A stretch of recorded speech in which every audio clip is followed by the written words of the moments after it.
Okay, welcome back everybody. From the previous video that you have watched just last week, we were able to discuss about the different bases of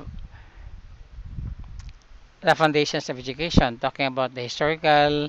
Then now we're going to discuss about psychological foundation and also the social foundation of education.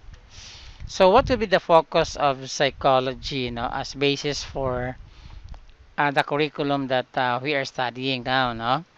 So we are talking now about what psychology can provide.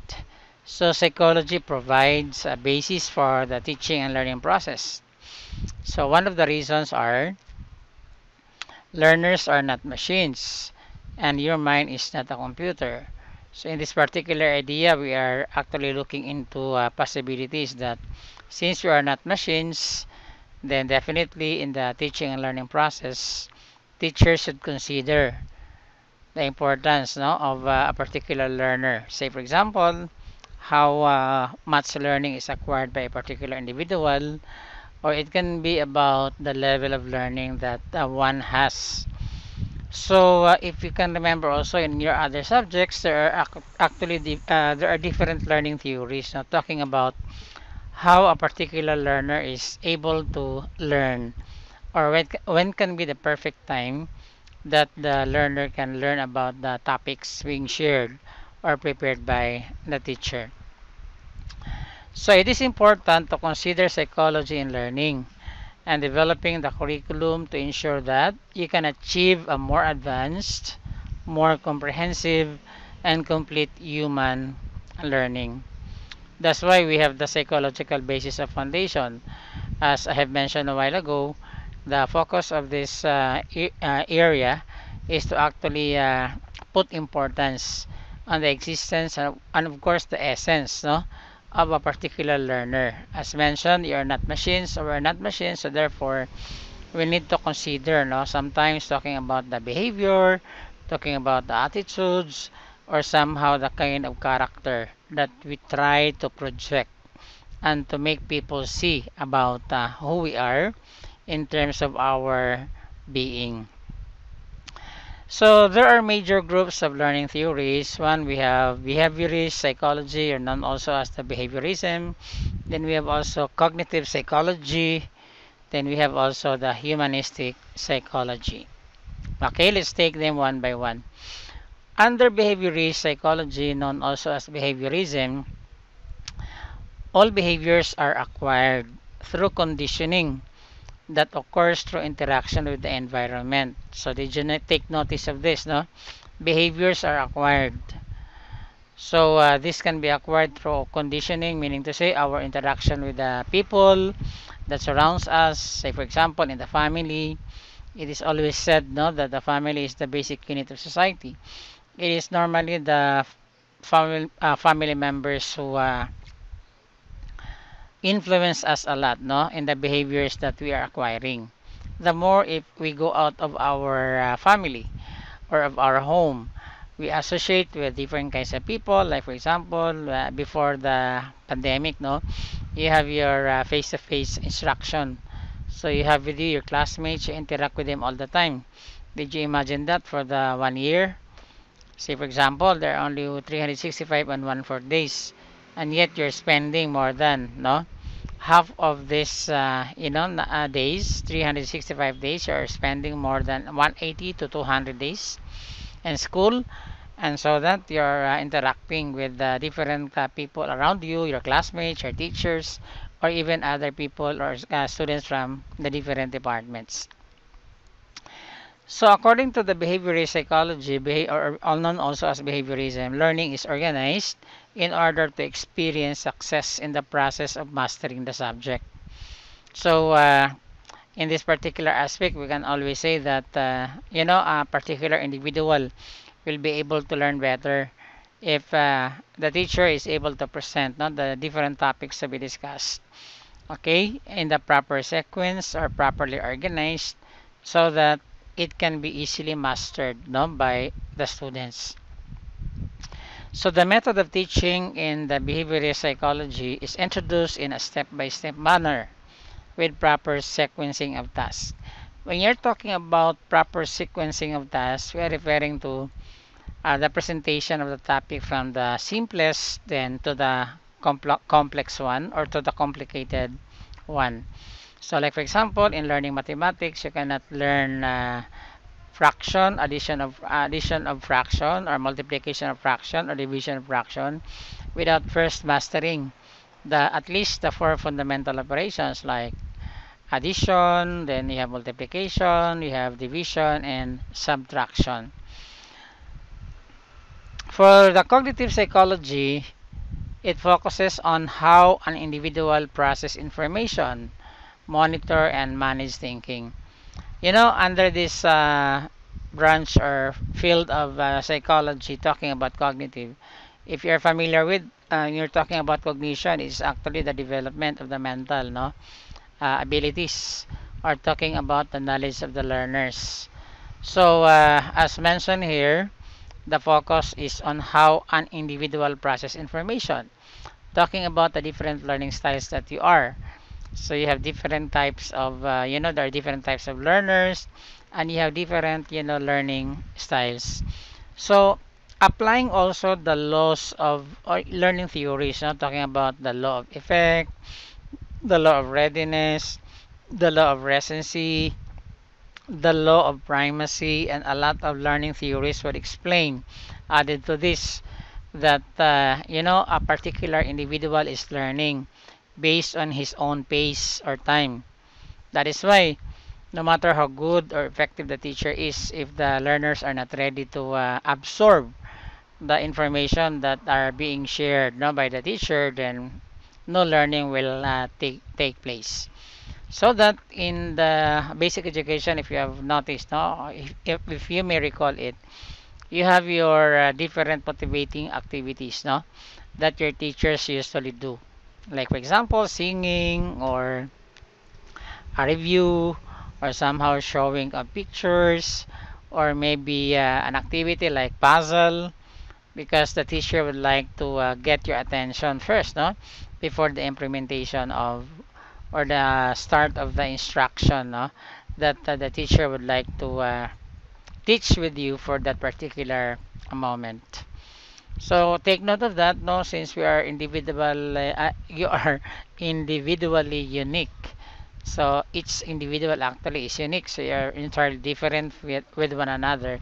So that teachers actually are finding difficulty on how to catch up or how to reach out to you. Okay, so that they will be able to deliver the lessons well. So learning constitutes a logical method for organizing and interpreting your learning. So under this cognitive psychology, since you're talking about logical method, so we are referring to this as the presentation of the correct reasoning or the proper ways on how particular topic will be presented. As we mentioned a while ago, no, talking about behaviorism, behavior is much considered, no, and in the aspect of cognitive psychology, the more that the individual capacity or capability should be considered. Because according to this branch, learning constitutes a logical method for organizing and interpreting your learning. So, added to what I have mentioned a while ago, talking about the different learning styles, no? Some of you are visual, some of you are auditory, some of you are read or write, then some of you are kinesthetic. So, in those types of learning, definitely the teacher has to adjust talking about what activities should fit into this group because the group is varied. For example, iba-iba po yung nagiging dating po sa inyo. So, ang mangyayari doon, gagawa siya ng mga pamamaraan kung paano kayo maturuan ng maayos.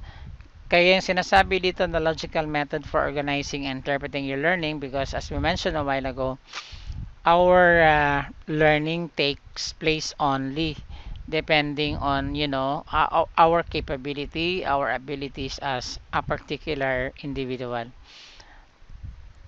So under this also, no, practices like reflective thinking, creative thinking, intuitive thinking, discovery learning, etc. are exemplified.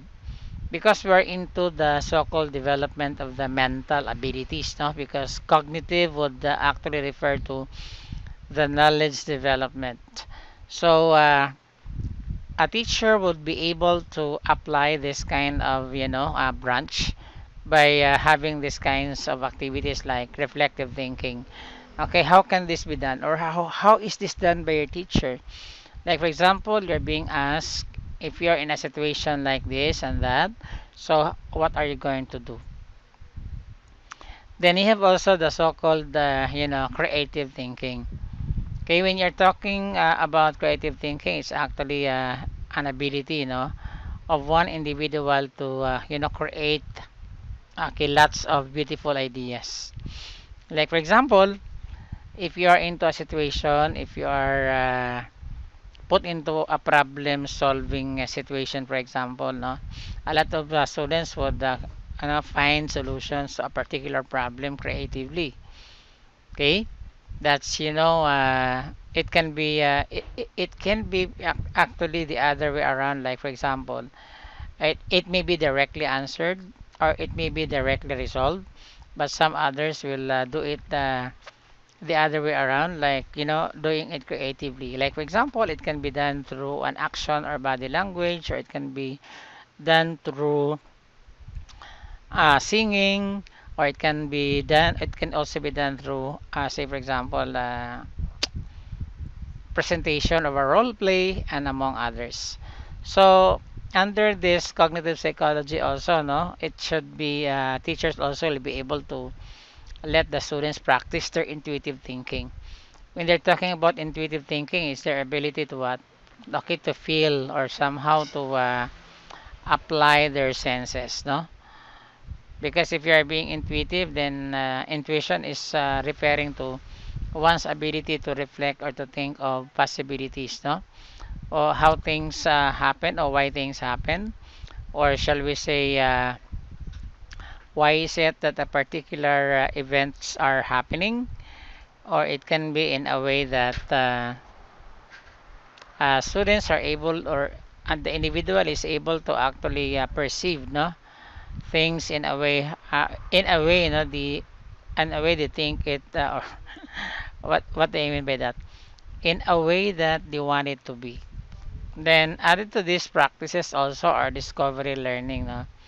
So applying this mental ability of the learners, then definitely what you can do is one that teacher can do actually is to let the students discover their own learning. How? By means of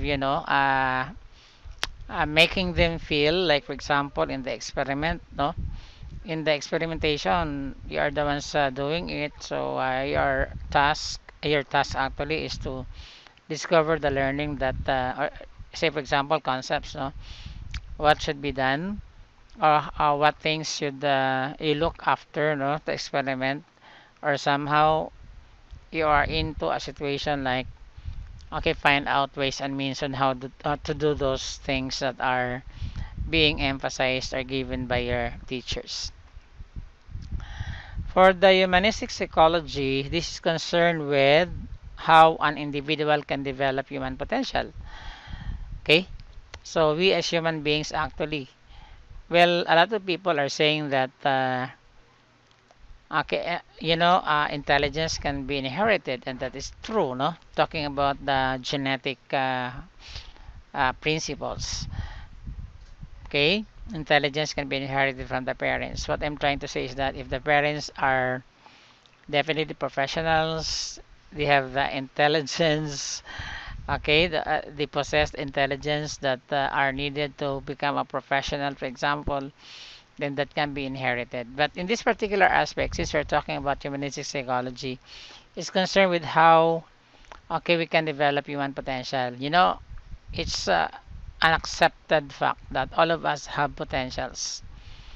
However, the potentials that we have vary from person to person. Like for example, I maybe I'd like to sing, but I don't really have that potential for singing because I don't have a beautiful voice, no, or I don't have a good or sound voice.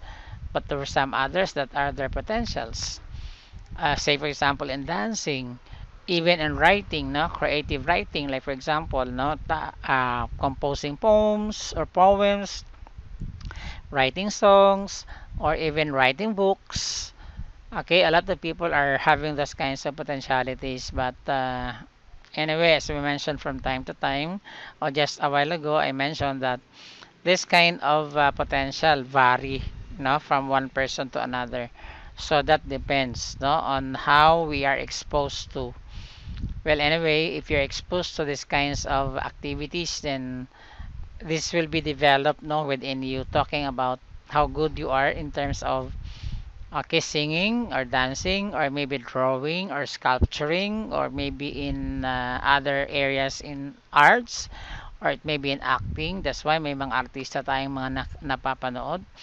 Or maybe you're maybe a comedian or a comedian sa kung babae naman.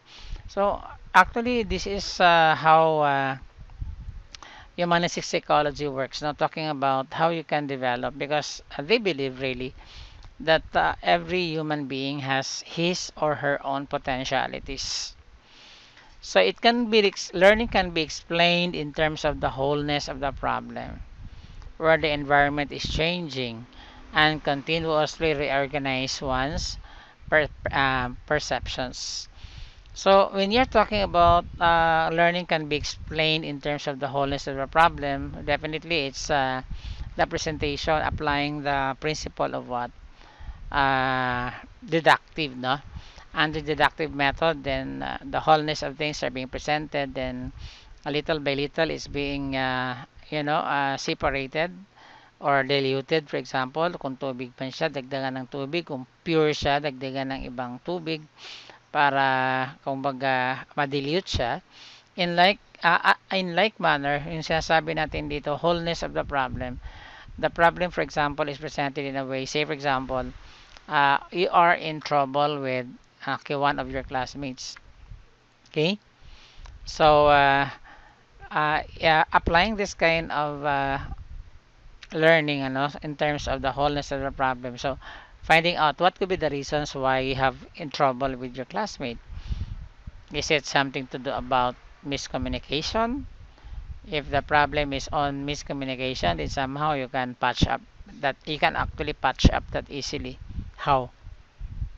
That is by means of what? Being open to whatever discussions, no, to find out solutions to the problem. So as mentioned here, environment is changing really. Say for example, if two of you are in conflict with your classmate, by the way, or two of you are actually in conflict with one another, then the whole class will find out or know, no, the problem between one person to another person. Then some will side with the other one, the other will side also with the other one. So what will happen? The group will be divided. Okay, so it's something like believing who is telling the truth, or something like accepting who is lying. Then eventually later, no, he'll be able to solve the problem. As I mentioned a while ago, you need to be open, no. So talking about continuously reorganize one's perceptions, when you're talking about perceptions, these are actually about affected by what our senses, no, like sense of sight or yung ating pagtingin, or it can be affected by our sense of feelings, more so with the feelings, no. But since human beings are are rational beings, di ba, ano tayo, tao lang, no, madali masaktan. Siyempre pag nasaktan ka, nagagalit, o yung iba umiiyak, yung iba naman ay nag-withdraw or nag-give up agad, no, yung kanilang mga ipinaglalaban. So under this kind of humanistic psychology, like applying this to the curriculum, no, it's actually believing in something that would actually help, okay, students or the school, for example, in the implementation of the kind of curriculum that one has to implement. Kaya nagkakaroon talaga ng tinatawag dito na revisiting, no, from time to time of the curriculum being offered, to check, no, if what was perceived by the previous people or groups are also are also perceived, no, by the present or the present people, or students in the present or in the new generation. Remember, we are now in the 21st century, and so therefore there are a lot of differences between people during this early times with our present generation. No, you can be okay classified under the 21st century already, no, because you are born with computer age already. So this branch also concerned with the process, not the product. So did you imagine that? They have different focus. If you go back to behaviorism, the focus was on the behavior. If you go back to the cognitive, the focus is on the mental abilities. But not talking about humanistic psychology, it's more on the process, not the products. Okay, personal needs, not subject matter. Psychological meaning, environment, situations where you are exposed to experience. That is why when you're talking about the process, it's actually a question of how can a particular learner be able to acquire learning, or how can learning be acquired, no, effectively and efficiently by the learners, or in the other way around, talking about the question like how much or how far have the teacher gone, no, with regards to the teaching. On the part of the learners like you, your question may be, or the question that may be applicable then is, how far have these students actually acquired the knowledge that had been taught or that had been shared by the learners? So that talking about process, no, process of learning, everything counts. Like for example, from step 1, 2, 3, 4, 5, because we're talking, if you're into a process, you are referring to a certain, procedures or a step-by-step procedures that needs to be followed by the learners. Okay, it's like experimenting as well. Okay, so for the social foundation, schools exist within the social context, and societal culture affects and shapes schools and their curricula. That's why, if you have noticed, no, like for example in UST, we have the five core values, right? We have the value of nationalism, then E for excellence, then U for unity, then S for spirituality, and T for transparency. So, why schools are there? Definitely because they want to help, okay, create or develop actually the social interaction that every learner must be able to experience. If you can remember before, no, we were talking about the total learning experiences, no, of the learners or of the students in a school or within a school setting. So why do we have those kinds of values as we mentioned, no? Nationalism, excellence, unity, spirituality, and transparency? Where did the NEUST actually base its idea of coming up those kinds of values? Okay, it's an acronym also of our university, in YVICA, University of Science and Technology. So definitely, when you're talking about the social foundation as basis for the curriculum, it's within the social context, no? So talking about what could be developed, no, by the students about, okay, in school, about the different topics or subjects that they are, okay, learning from their different teachers. Okay, so you define culture as a way of life, right? Culture can be shared, culture can be integrated, culture can be learned, learned or acquired. Culture can also be what's this symbolic, because a lot of people have these kinds of symbols that would reflect the kind of people they are, or the kind of group they are, or the kind of system that they practice, or the kind of group that they belong. So there is the relationship of curriculum and society, and that is very mutual. Talking about curricula, that's a plural of curriculum, should reflect and preserve the culture of society and its aspirations. At the same time, society should also imbibe the changes brought about by the formal institutions called schools. So when you're talking about mutual, no, relationship, it's actually a situation of giving and giving and receiving. Okay? So what could be the role of the school, no? Applying the social foundation, provide a lot of opportunities to the students, no? Talking about how they will be able to develop their interaction, no, with one another. Because in sociology, for example, the main focus is interaction or social interaction. This is the manner, no, in which one particular individual will be able to deal, with the other individuals. That's actually practicing the so-called interpersonal skills, no, of that particular individual. Applying also the principle, what I mean that the multiple intelligences principle of Howard Gardner. Interpersonal skill is an intelligence, because there are a lot of people who are timid and shy, and not all can actually relate himself or oneself, no, with the different kinds or types of people. So that, as we mentioned, schools are there because they wanted to develop, no, this social aspect of the person, making him or her actually able to connect, or actually to associate or to deal with one another within the school system, or somehow within the society.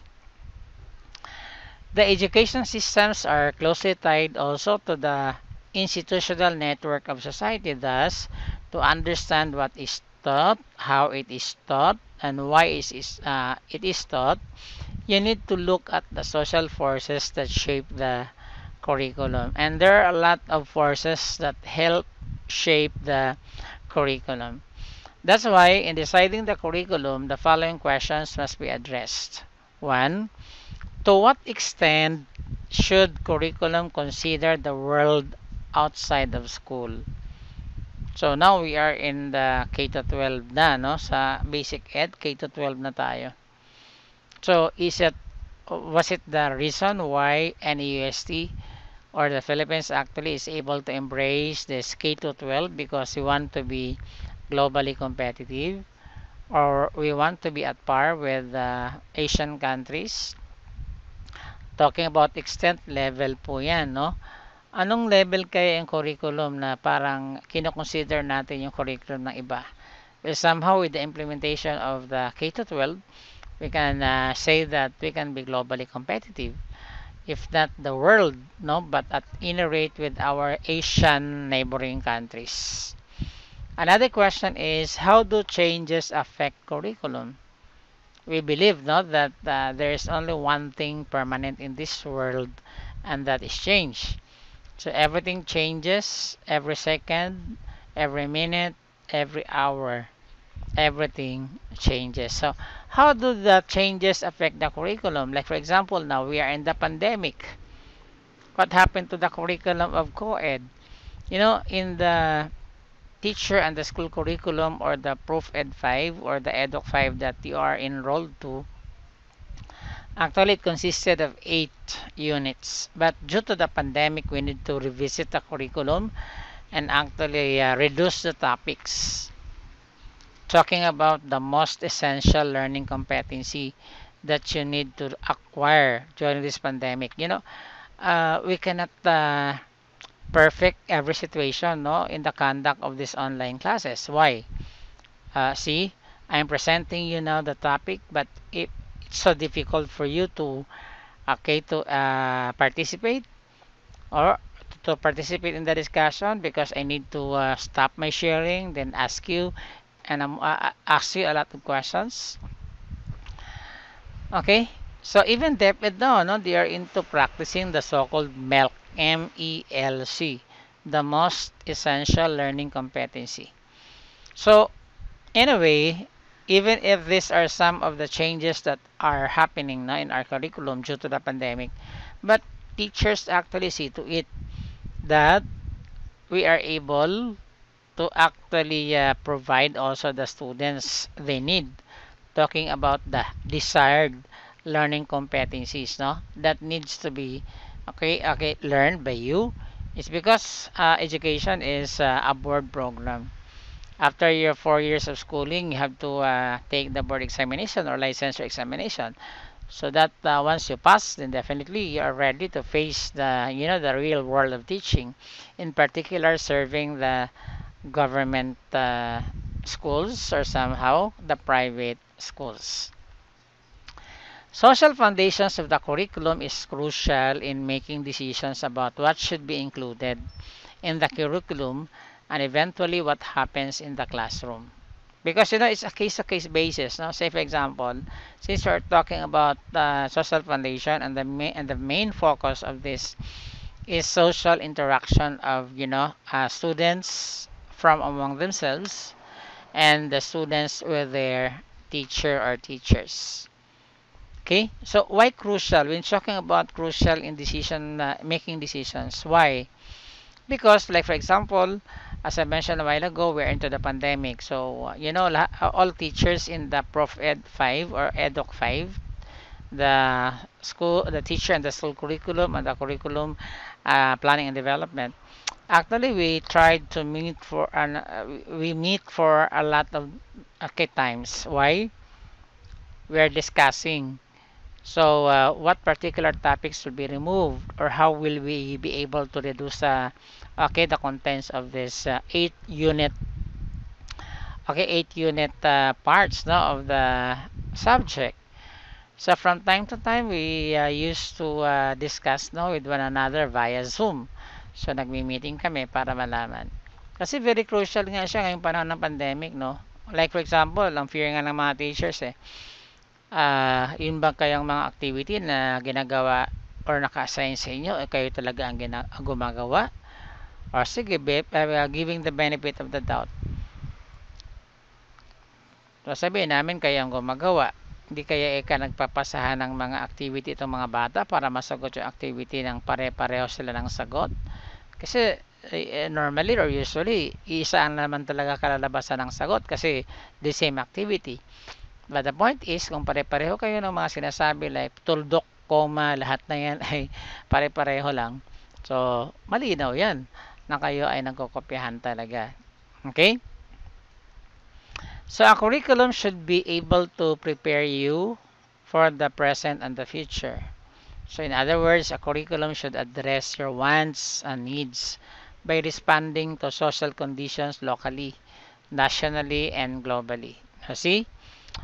In the NEUST, mantra, we're talking about how we would like our students to become, or how are we going to describe NEUST, di ba?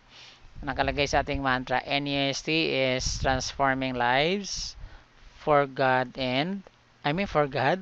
at transforming society through science and technology. Sorry yun palang for God and society sa CIC pala yun. Balik na tayo because I'm now in the NAUST, no?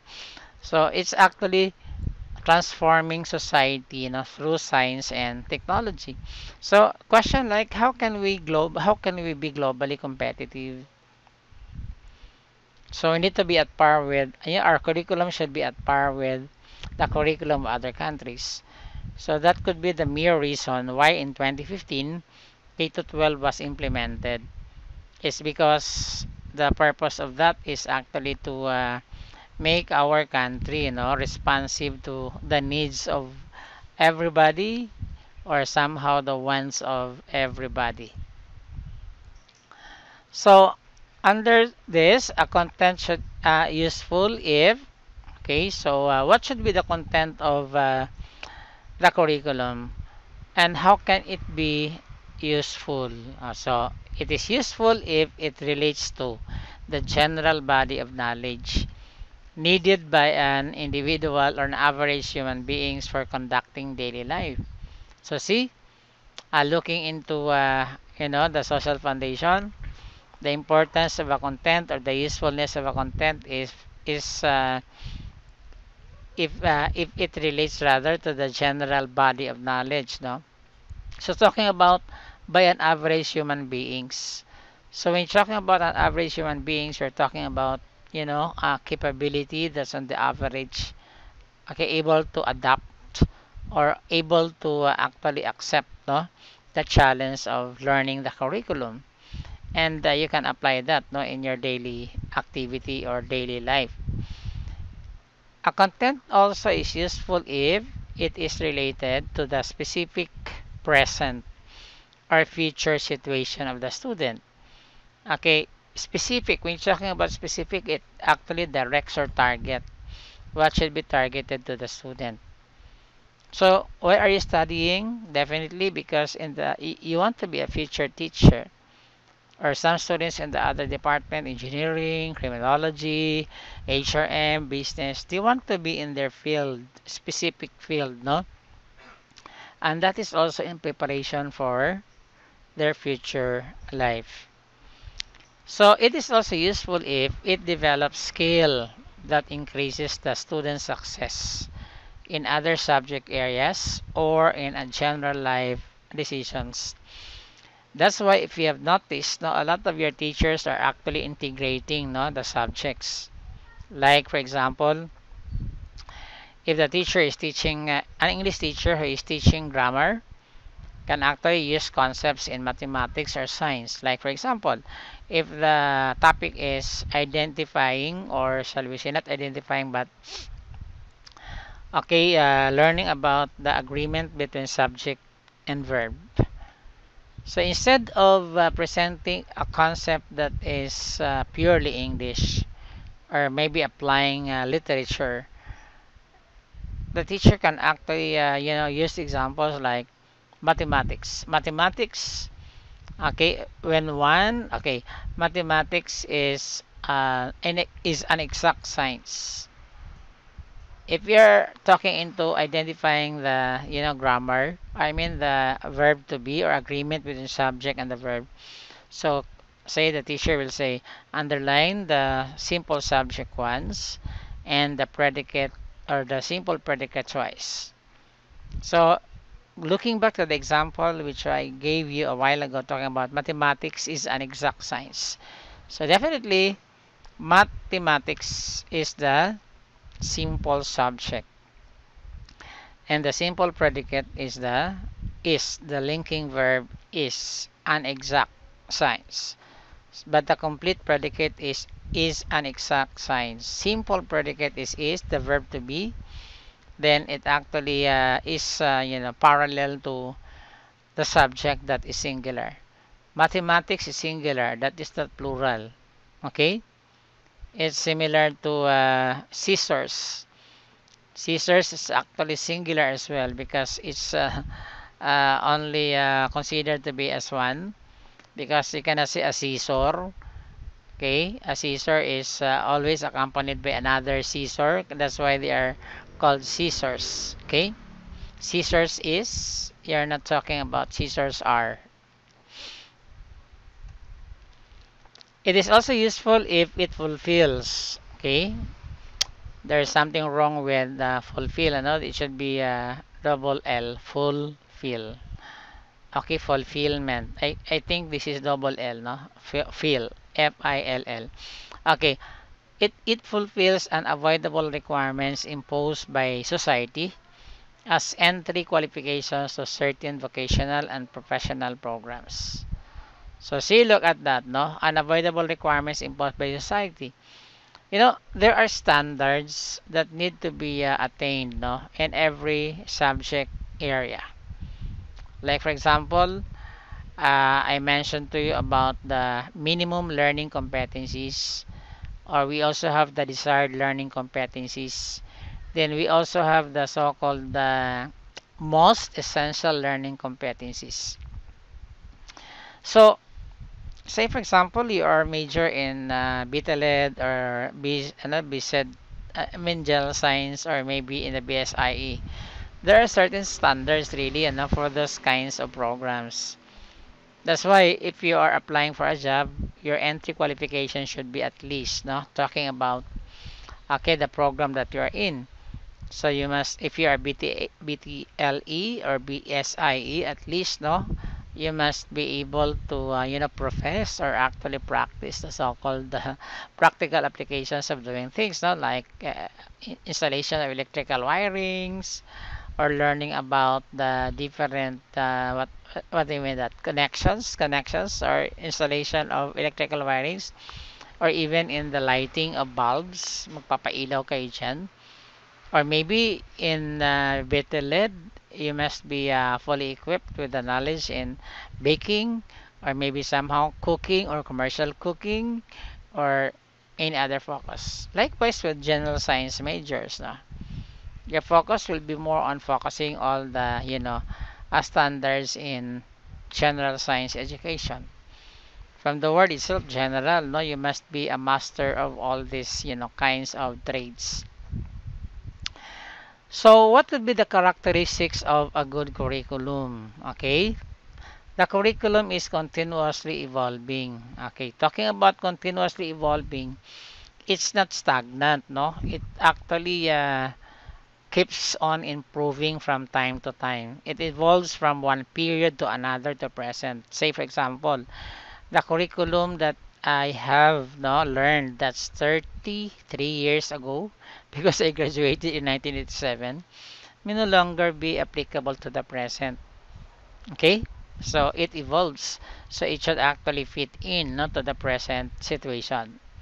It must have a continuous monitoring and evaluation. That's why in connection to what I mentioned a while ago, it's not stagnant, no? It's always there. So from time to time, like for example, the implementation of K to 12, okay, it is kapag ilang year na ba ang K to 12? 2015, kayo second year, so kayo pala yung first batch ng K to 12, no? So 2 years na.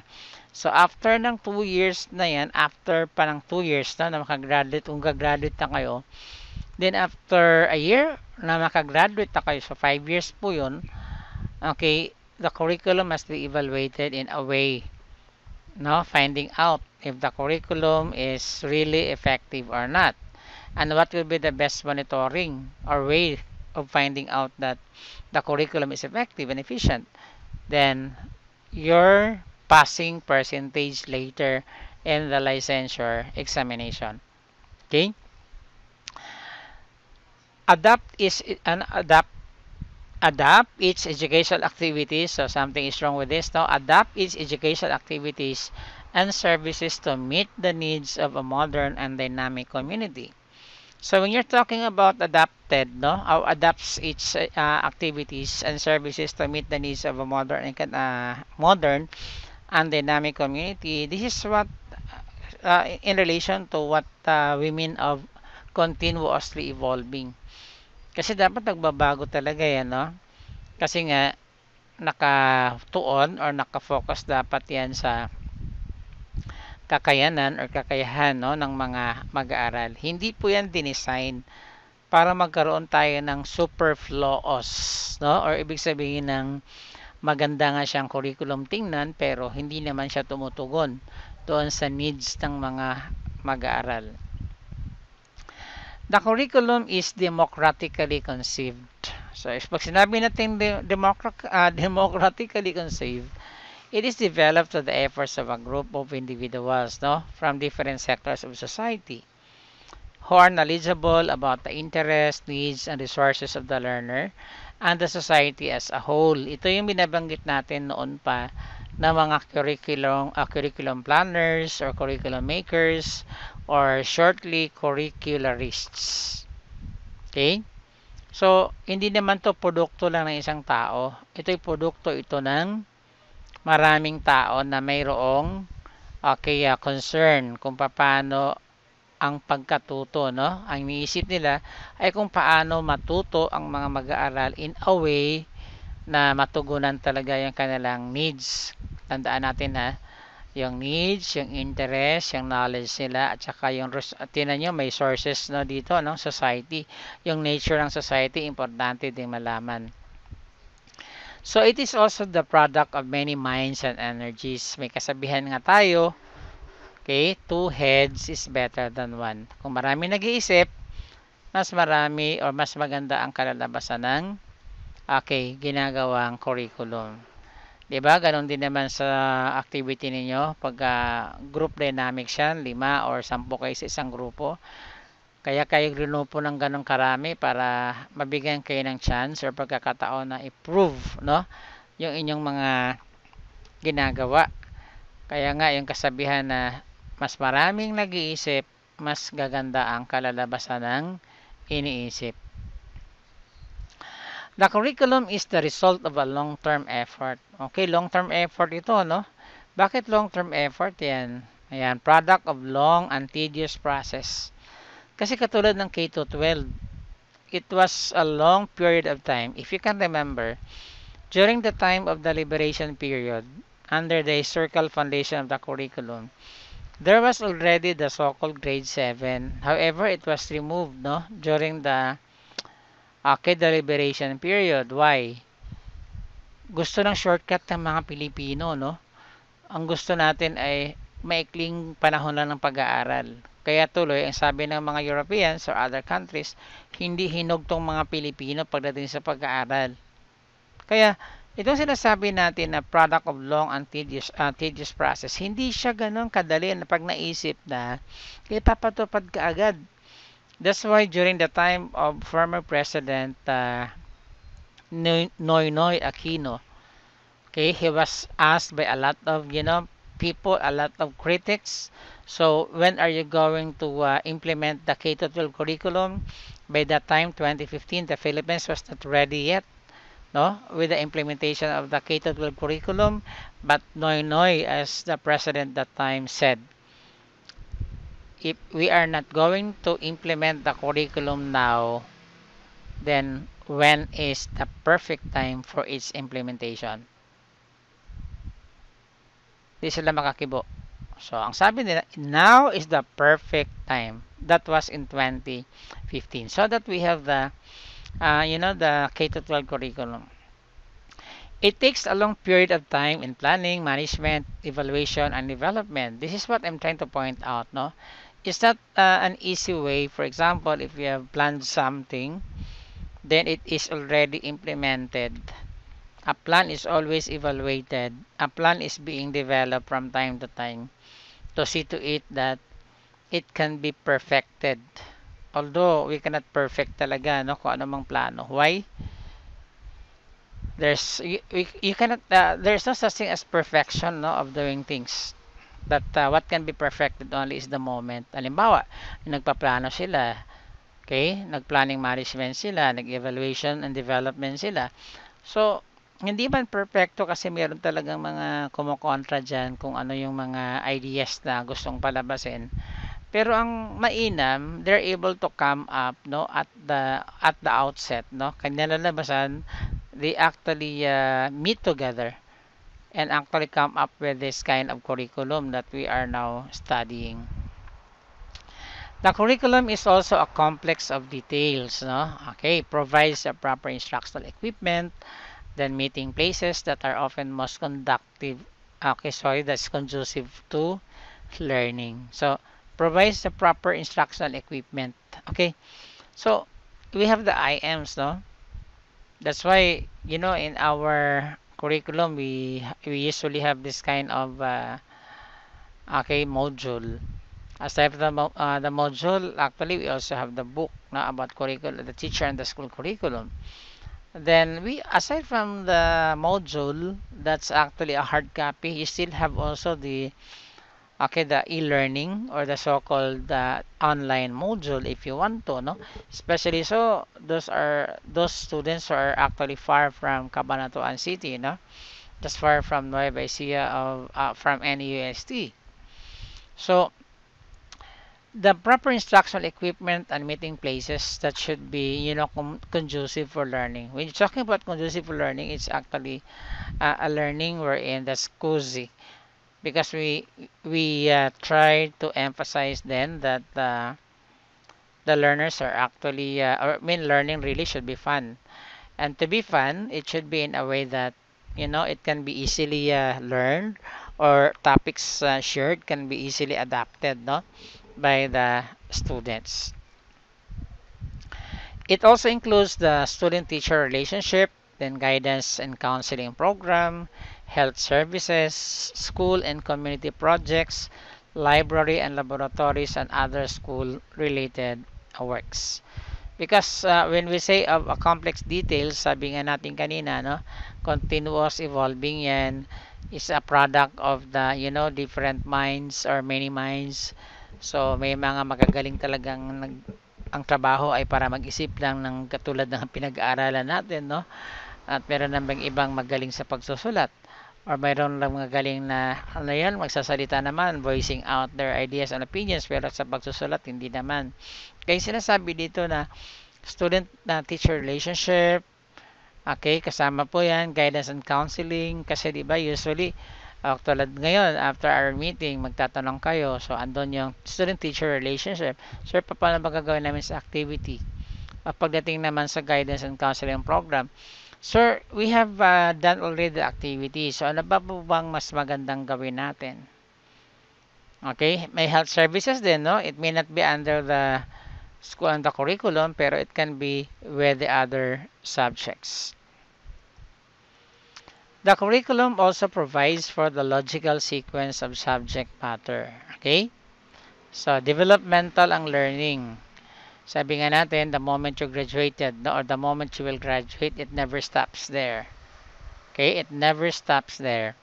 It's only a beginning of another journey or a new journey with you as a teacher. A graduate already. Classes and activities should be planned. Okay, logical sequence. No, we mentioned a while ago. We have the proper sequencing of the topics. Like for example, in mathematics, it should be from the simplest to the complex one or to the complicated ones. Okay, it's unusual to teach usually the complicated ones first before the simple one. No, it's so difficult to learn. No, unless otherwise your students are composed of highly intellectual students. So provides also continuity of experiences. So we mentioned a while ago, no, it's a long and tedious process. So when you're talking about provision of for the local sequence of subject matter, so it should be, what's this, developing totally the learning experiences, no, of the students. As we mentioned, learning should be fun. And so if there's fun in learning, then it should be presented in a way that it can easily be understood, no, by the learners. The curriculum complements and cooperates with other programs of the community as well. Okay, talking about responsiveness to the needs of community. So, in EST, our mantra is transforming community, our communities through science and technology. And we are responsive to the needs of the community. How? We usually have, a kind of curriculum that includes also indigenization or the learning or study of the indigenous peoples, no?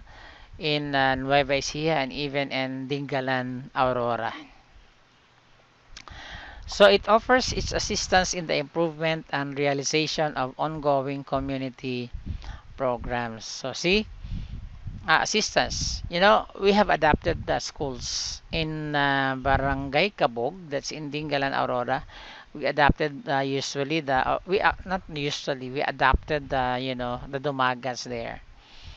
Okay, way back in 2016, they conducted the so-called what's this literacy training program, talking about assisting those who have difficulty in reading yung pagbabasa. Then abutan namin yan, natuloy po yan ng 2018. Then from time to time, no, we try to go to the Kabog Integrated School and monitor the performance of the Dumagats. So, during the accreditation that was last year, we joined the accreditors there to visit the school, and they requested normally, the ITAS to read or the dumagats to read. So, at least maganda ang nangyari kasi ang report namin nagkaroon ng increase sa mga dumagas sa magbasa and they're really capable. So, nung pinabasa, at least nakabasa sila. So, we can actually, or sabi ng mga accreditor, oh, that's good, no? Because what they have reported, there's an increase in the grades of the students and definitely their capability of reading as well. So, it's also the cooperative effort between the school and the community towards greater productivity. That's correct, no? So, the school and the community. So like for example, NUST, no, we have adapted barangays or we have adapted schools like Sumakab Elementary School, adapted school po natin yan. Even yung Sumakab SS sa tapat o tabi lang likod rather ng 7-Eleven, may highway, adapted din natin yan. Or even the community actually like mga barangay officials, we usually have,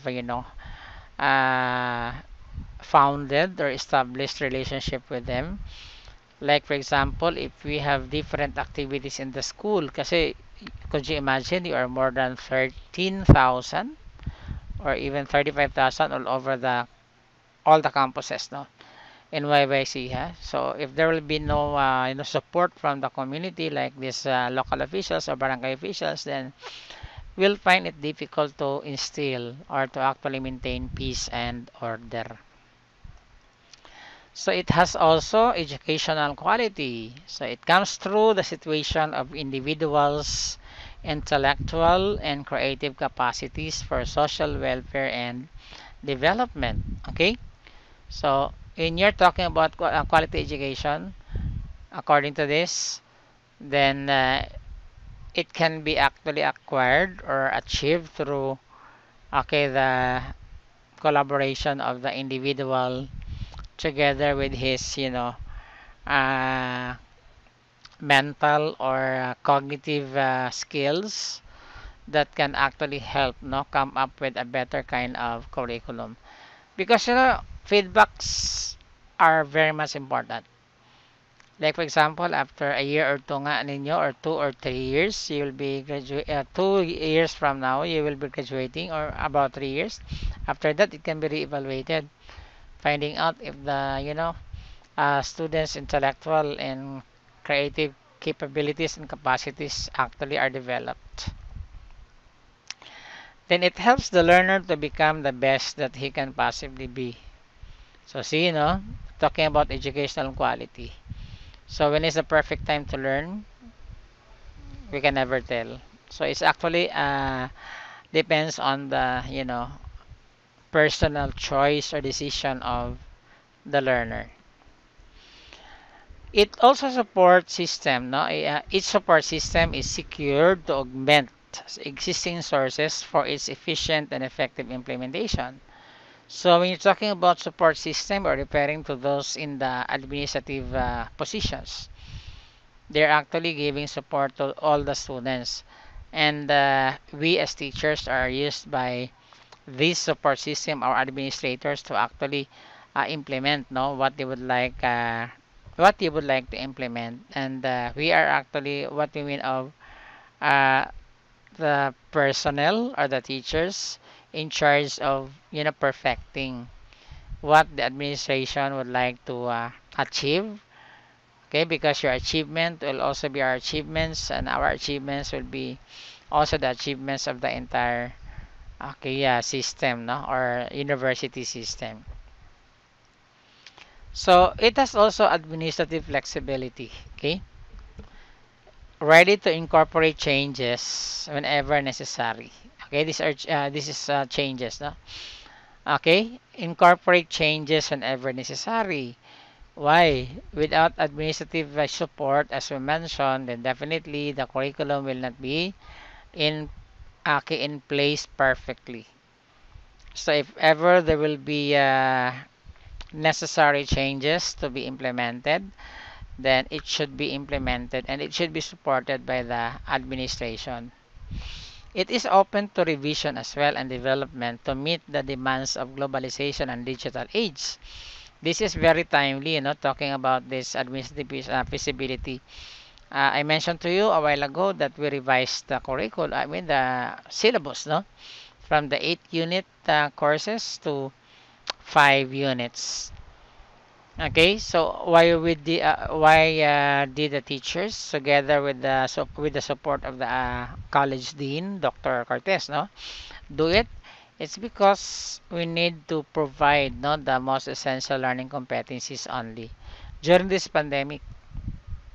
And to reach out to you, definitely we are conducting online, but since you have problems in data connection or connectivity, we sometimes no record the video, then you just watch it so that after the end of the video you can always review, find out what happens no to the topics that we are supposed to discuss. Okay, so that would be all. So for your activity, you're going to go into the FB group. I am going to state there what to do, and you're going to comply it or accomplish it before the end of our session. Okay, so go over. Okay, I can stop sharing now. Then go over to your FB group. Then find out what to do. But surely, you know what you're going to do will be in accordance only to the topics that we have just discussed. Talking about the philosophical foundation, the sociological foundation, and also the characteristics of a good curriculum. Okay, so good day and see you next meeting.